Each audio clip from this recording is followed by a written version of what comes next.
Friends, Ayyanar துணையில் நாளைக்கு என்ன நடக்க போகுதுன்னு பார்க்கலாம். வாங்க வீடியோக்குள்ளே போகலாம். நம்ம சேனல் இன்னும் சப்ஸ்கிரைப் பண்ணாதவங்க சப்ஸ்கிரைப் பண்ணிக்கோங்க. நம்ம சேரனுக்கு கல்யாணம் ரெடியானது வீட்டில் உள்ள அத்தனை பேர்த்துக்குமே அவ்வளோ சந்தோஷம். இந்த நாள் சந்தாவை எப்போ பண்ணுவார் அப்படின்னு நினச்சிட்டு இருந்தோம். சந்தாவை இவர் இப்போ தான் ஓகே பண்ணியிருக்காங்க. ஆனால் அடுத்த பிரச்சனை பாண்டிக்கு. வானதியோட வீட்டில் வானதியை போட்டு டார்ச்சர் பண்ணுறாங்க. பாண்டி போய் நேரில் பேசிட்டு வந்தார் இல்லையா, எல்லாத்துக்கும் முன்னாடி வச்சு. அது அவங்க வீட்டில் இருக்கிறவங்களுக்கு ரொம்ப அசிங்கமாக போயிருச்சு. வானதியை இதை வச்சு அவளோட மனசை மாற்றிடணும்னு சொல்லி பிளான் பண்ணி வானதி கிட்ட பேசிகிட்டு இருக்காங்க. பாத்தியா வானதி, அவன் உன்னை முக்கியம்னு நினச்சிருந்தான்னா இப்படி வெளியில் நிற்க வச்சா பேசுவான், தனியாக கூட்டிகிட்டு போய் பேசுவானல்ல, இப்படி இல்லை அப்படி இப்படின்னு. ஆனால் எல்லாத்துக்கு முன்னாடி இப்படி அசிங்கப்படுத்துகிறான்னா உன்னை அவன் மதிக்கலைன்னு தான் அர்த்தம்.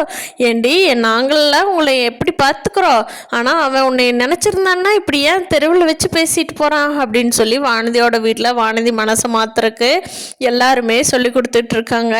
வானதி இது வரைக்கும் மனசு மாறல. அவங்க வீட்டில் நடேசன் சரியில்லை, சோழன் சரியில்லை அப்படின்னு சொல்லி ஏதோ ஒன்று சொல்லிக்கிட்டு தான் இருக்காங்க.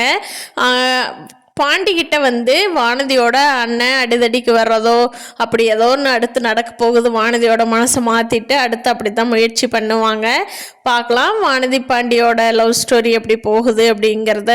நிலா இயரிங்க்கு போகாமல் டிவோர்ஸ்க்கு போகாமல் இருக்கிறதே ரொம்ப சந்தோஷம். சோழன் மேலே ஒரு நல்ல அபிப்பிராயம் நிலாவுக்கு வர ஆரம்பிச்சிருக்குதுங்கிறது கண்டிப்பாக நமக்கு தெரியுது. எப்படியும் சோழன் ப்ராமிஸ் பண்ணின மாதிரியே February 14 நிலாவே போய் சோழன்கிட்ட ஐ லவ் யூ சொல்லிடுவாங்க. அதனால் நம்மளும் எதிர்பார்த்துட்ருக்கலாம்.